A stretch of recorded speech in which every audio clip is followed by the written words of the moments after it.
Hello students, CDP की कक्षा में आपका एक बार फिर से स्वागत है।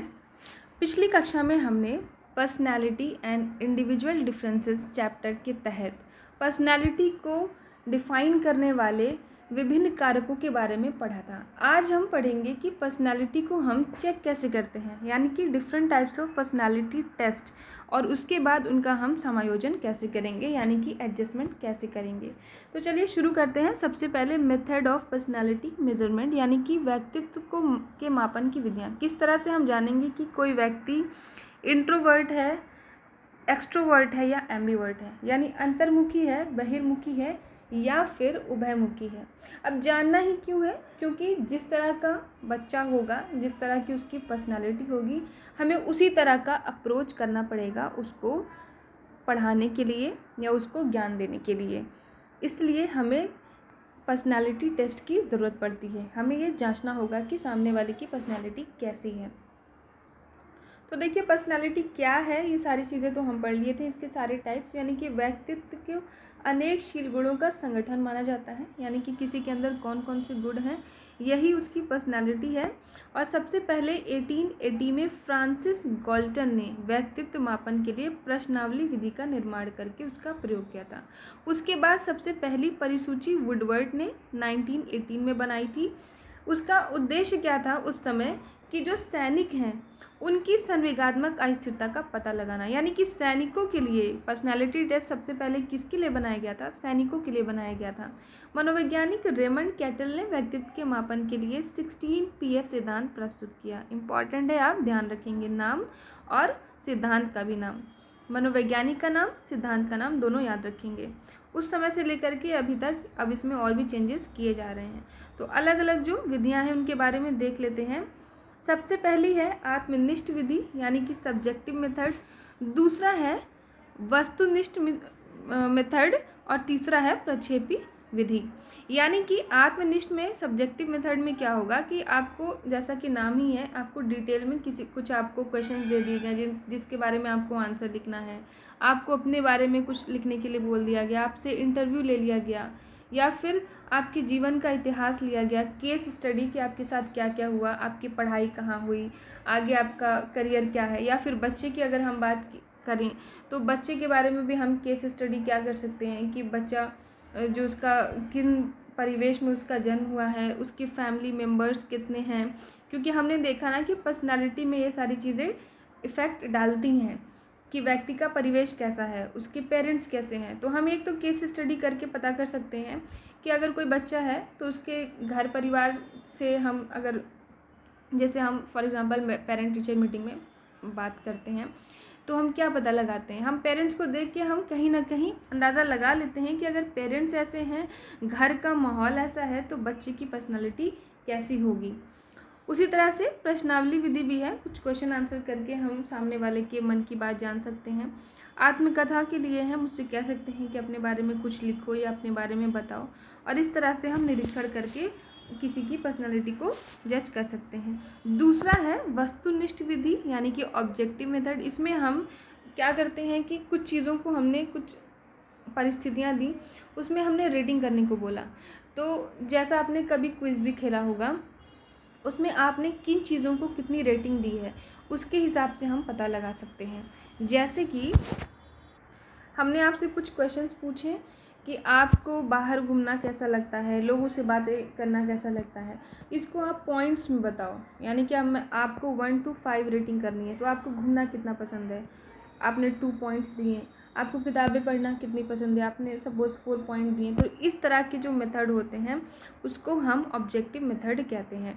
एंड नेक्स्ट है प्रोजेक्टिव टेक्निक या प्रक्षेपी विधि, यानी कि यही ज़्यादा इम्पॉर्टेंट है। इसमें कुछ प्रोजेक्ट वर्क होता है, यानी कि कुछ स्पेशल कार्य करने को दिया जाता है जिसके सहारे हम पता लगाते हैं। इसमें सबसे ज़्यादा आपको रोरशाह का स्याही धब्बा परीक्षण पढ़ना होगा। तो चलिए आगे डिटेल में देखते हैं। पहला तो आपका हो गया आत्मनिष्ठ विधि या सब्जेक्टिव मेथड, जिसके तहत हम जीवन इतिहास विधि के बारे में पढ़ते हैं। प्रारंभिक सूचनाएं, बीता इतिहास और वर्तमान अवस्था, यानी कि शुरू में क्या हुआ किसी के साथ, उसका क्या क्या इतिहास है और अभी की उसकी अवस्था क्या है। यानी कि फॉर एग्जांपल कोई बच्चा है जिसके माता या पिता की माता या पिता की डेथ हो गई हो, सपोज, यानी कि उसके पास्ट की बात हो गई। ठीक, किन परिस्थितियों में उसका जन्म हुआ, सपोज कि जन्म के एक हफ्ते बाद ही किसी बच्चे की पिता की मौत हो गई। ठीक है, दूसरा केस हम लेते हैं कि जब बच्चा 5 वर्ष का था तब उसके पिता या माता की मौत हो गई। तो इन दोनों बच्चों की पर्सनालिटी में आपको क्या लगता है, यानी एक और वो बच्चा है जिसको पता ही नहीं कि पिता का मतलब क्या होता है, दूसरी तरफ वो बच्चा है जिसने पिता को खोया है, यानी कि पिता को खोना क्या होता है ये भी उसको पता है। तो आप कहीं ना कहीं अंदाज़ा लगा सकते हैं कि इन दोनों बच्चों के जो मेंटल कंडीशन होगी, यानी कि जो मानसिक स्थिति होगी, उसमें क्या चेंजेस होंगे, घर की स्थितियों का आप आकलन कर सकते हैं।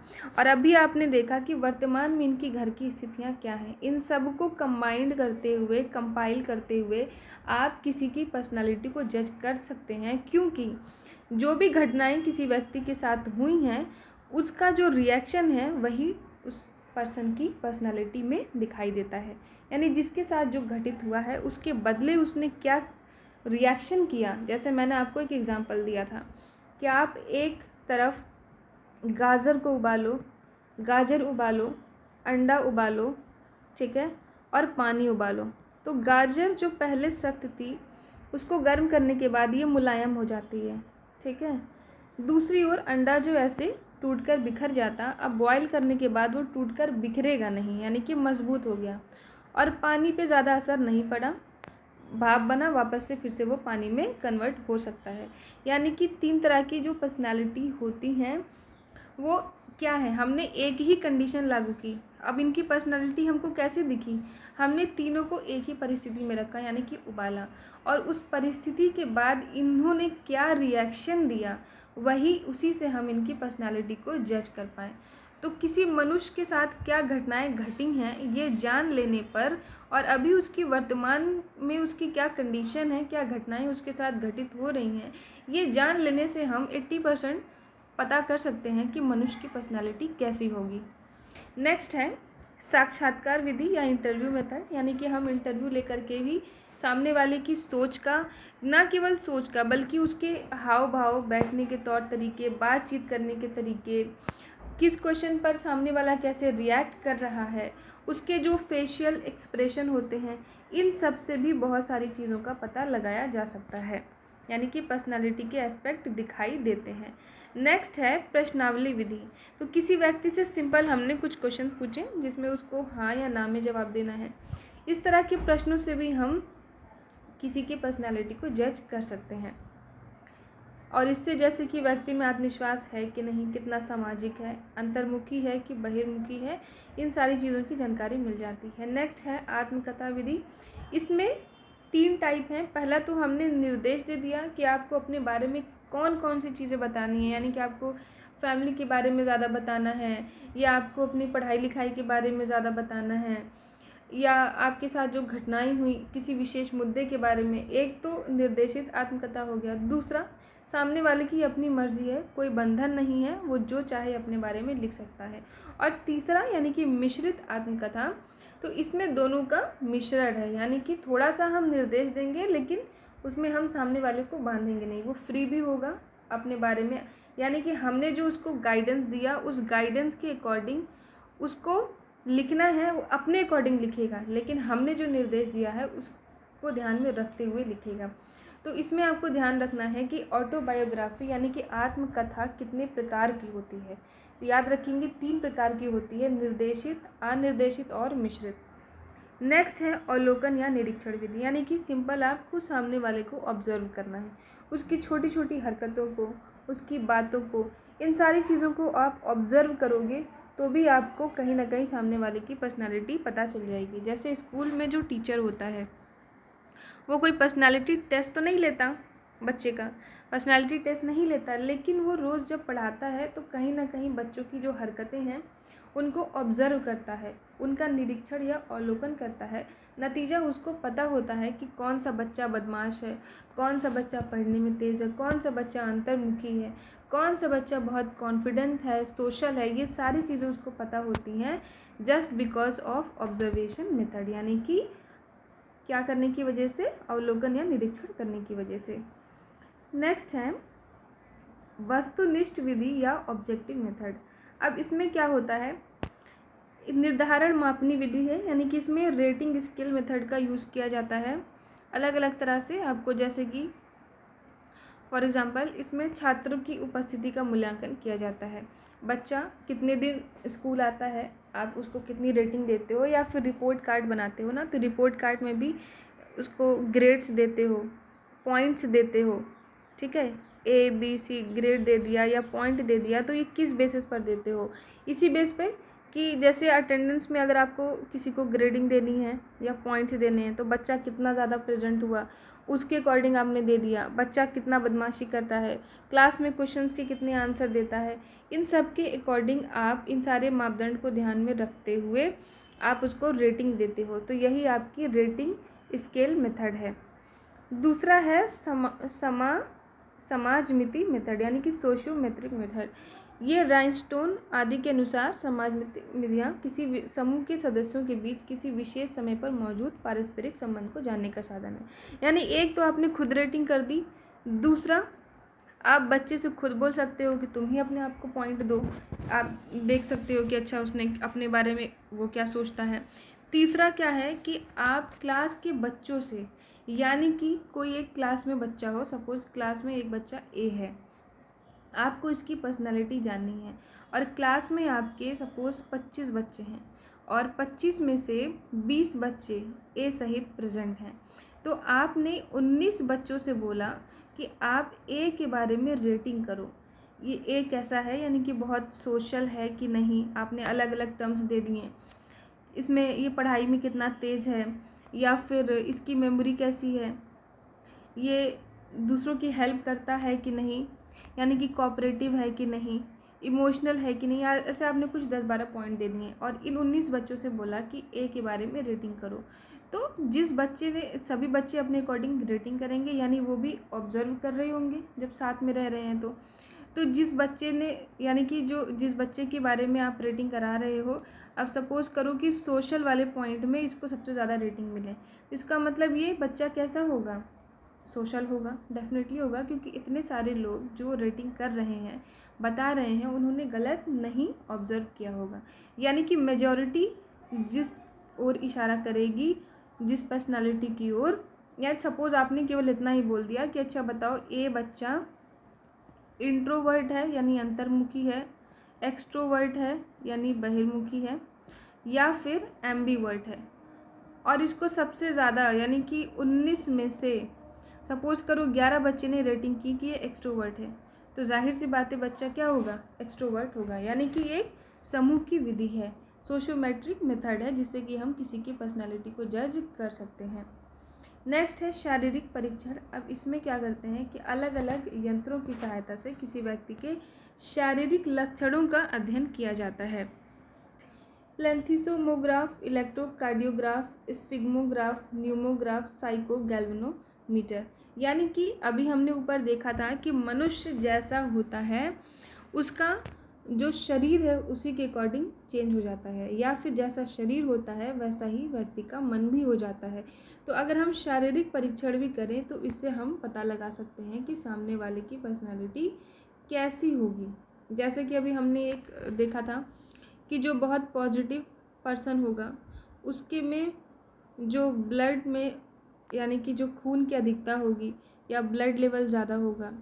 क्यों, कारण क्या है, पॉजिटिव व्यक्ति खुश ज़्यादा होगा, हंसेगा ज़्यादा, ठीक है, और उसके अंदर ऑक्सीजन सप्लाई ज़्यादा होगी।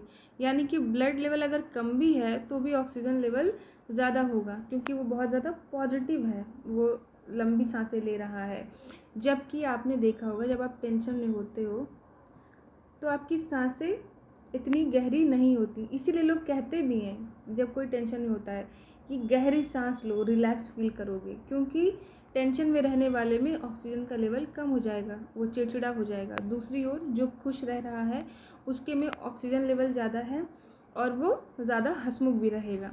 तो कहीं ना कहीं शारीरिक परीक्षण से भी इंसान के व्यक्तित्व का यानी मन की जो बात है वो पता चल जाती है।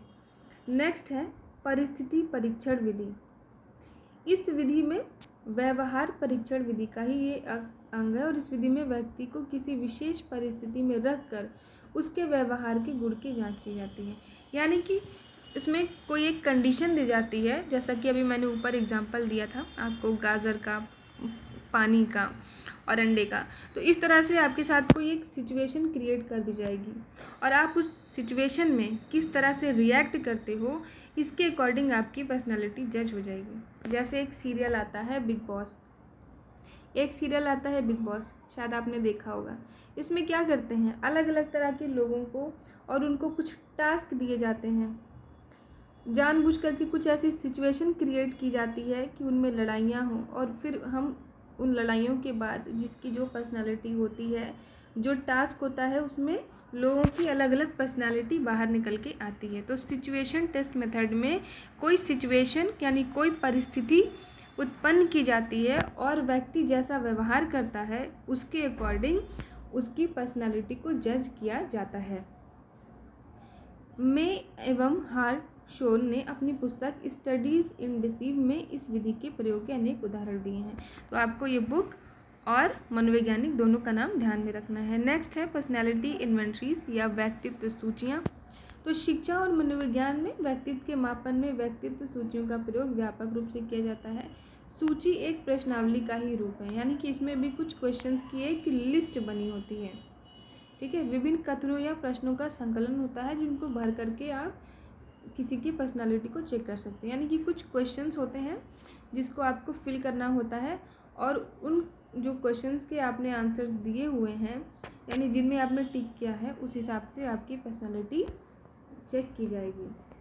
जैसे आपसे पूछा, सपोज 5 क्वेश्चन है। पहला, क्या आपको घूमना पसंद है? क्या आपको घूमना पसंद है? ठीक है। सेकंड क्वेश्चन था, क्या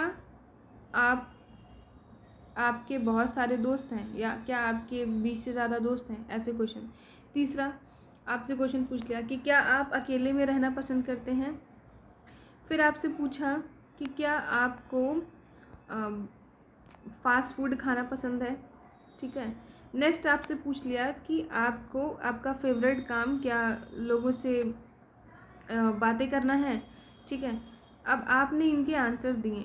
तो सपोज़ किसी ने आंसर दिया कि घूमना पसंद है, उसके फ्रेंड्स ज़्यादा हैं, ठीक है, अकेले में रहना उसको नहीं पसंद है, सपोज़ मान लो फास्ट फूड पसंद किया या नहीं किया या स्किप कर दिया, बातें करना पसंद है। तो 3 आंसर्स किस में आ रहे हैं?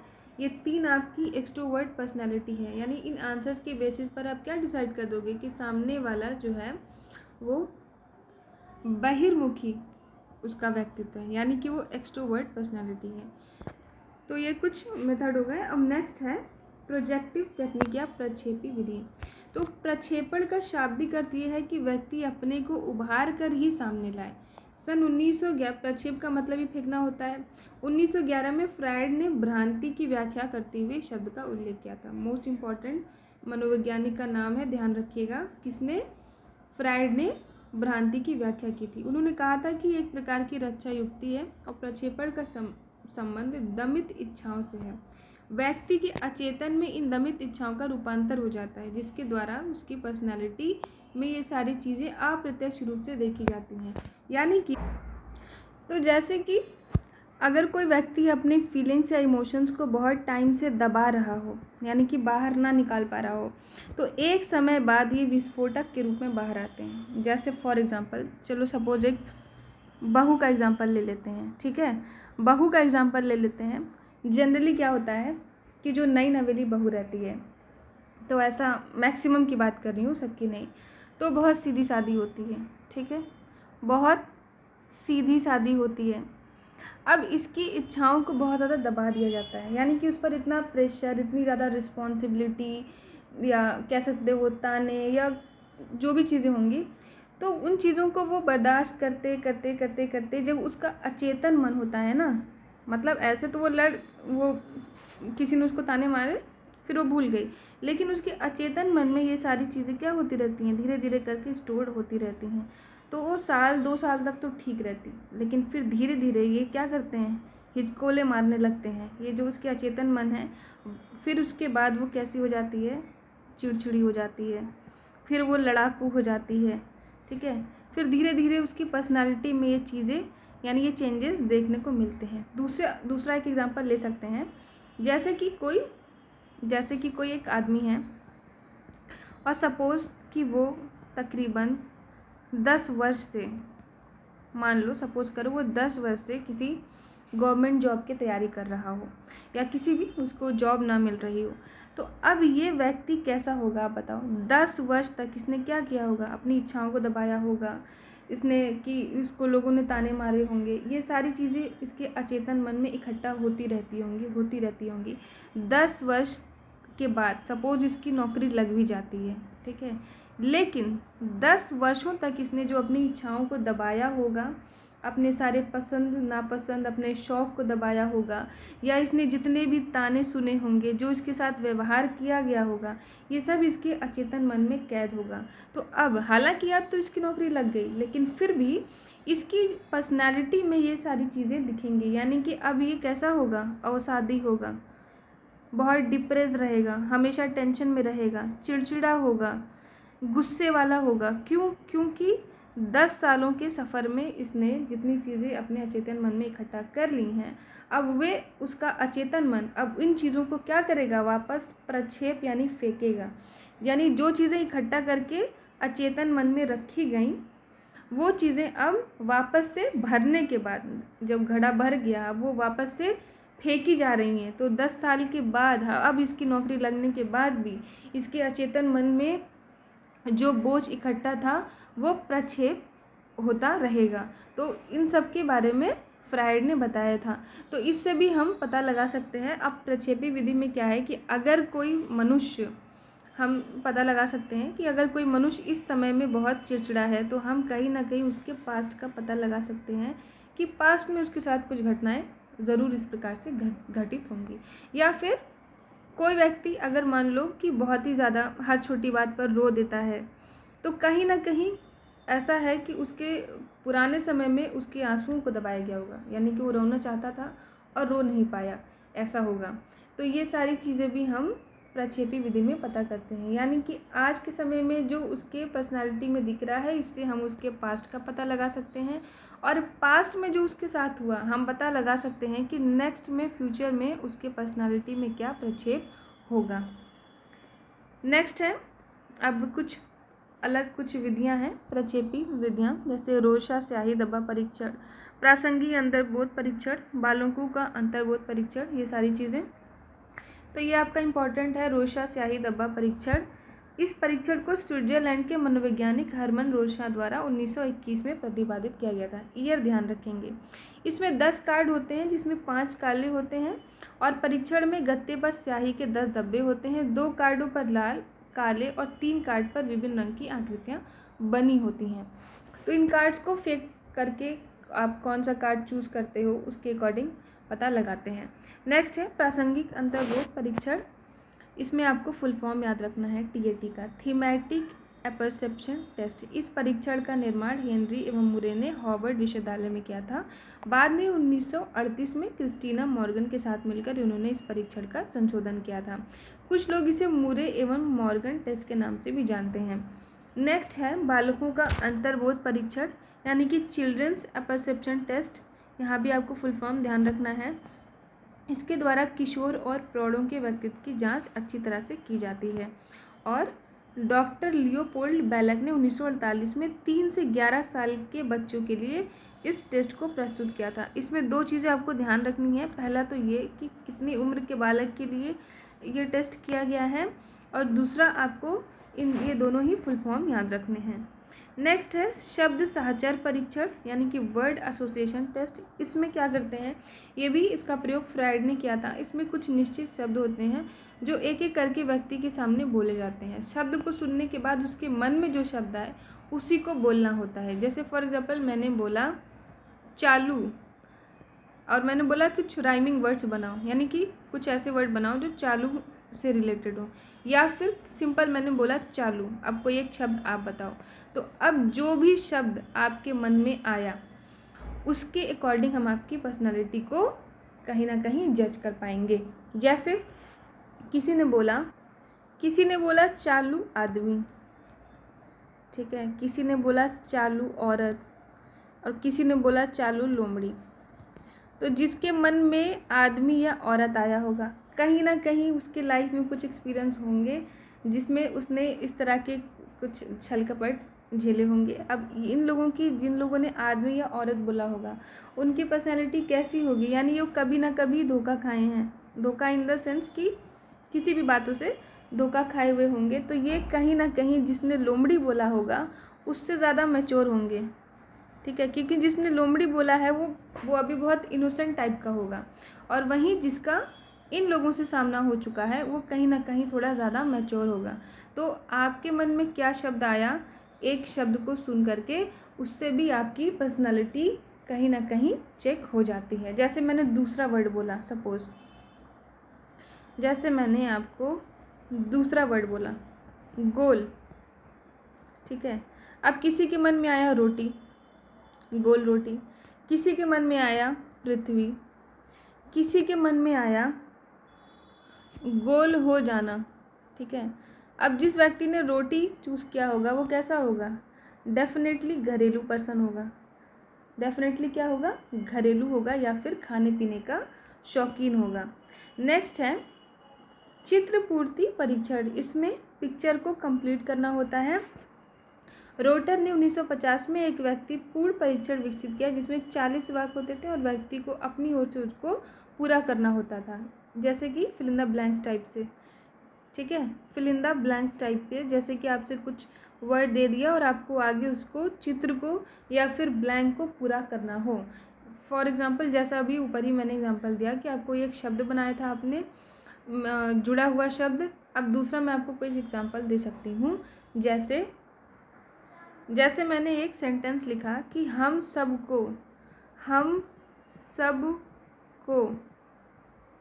सुबह डैश करना चाहिए।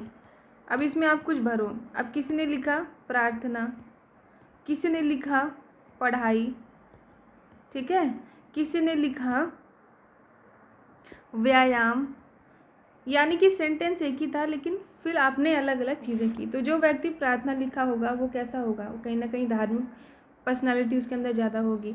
अगर किसी ने व्यायाम लिखा होगा तो यानी कि वो फिटनेस फ्रीक पर्सन है, उसको अब फिटनेस का ज़्यादा क्रेज़ होगा। तो अगर फिटनेस का क्रेज़ है तो कहीं ना कहीं उसकी पर्सनालिटी भी, यानी कि वो दिखने में भी फिट होगा। अगर कोई इतना ज़्यादा अगर फिटनेस फ्रीक है तो उसकी पर्सनालिटी भी कैसी होगी, उसी टाइप की होगी। अगर किसी ने पढ़ाई फिल किया है तो जाहिर सी बात है कि वो पढ़ाई में तेज़ होगा। तो इस तरह से वर्ड फिल करने से भी हम पता कर सकते हैं कि किसी की पर्सनालिटी कैसी है। तो बच्चों आज के लिए इतना ही। कल हम पढ़ेंगे व्यक्तित्व का समायोजन, यानी कि हमने चेक तो कर लिया कि किसकी पर्सनालिटी कैसी है, अब उसका हमें यूज़ कैसे करना है, एडजस्टमेंट कैसे करना है, ये हम नेक्स्ट वीडियो में पढ़ेंगे। तब तक जितना आपने पढ़ा है उसका रिवीजन अच्छे से कर लीजिए।